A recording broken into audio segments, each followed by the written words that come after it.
Assalamu alaikum everyone, and welcome back to Luna. Very quick update right now. So we're looking at such an amazing accumulation of Luna right now, and you've broken out to the upside. Previously, when I was talking about Luna, one particular resistance that has been broken massively to the upside.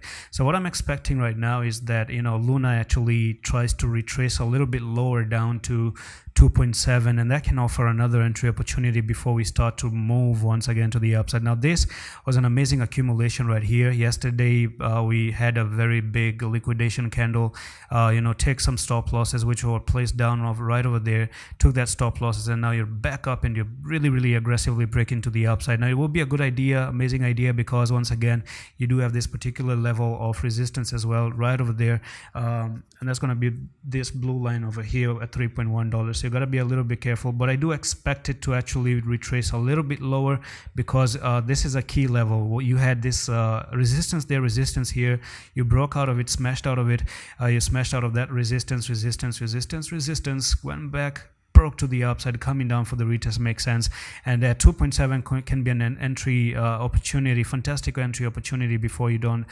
make the next leg move to the upside. Now if you do however come down to 2.544 again, then probably you're going to be trapped again in another consolidation, and that could be nothing more than a push to the upside. Okay, now you have 1 hour 3 minutes to actually close that candlestick. So how you close it, and if you're going to continue lower like this to retest, that's going to be something that I'm going to be looking forward to at the moment. And that's very quick update right now on Luna Classic. I'm going to see you the next one. Allah Hafiz.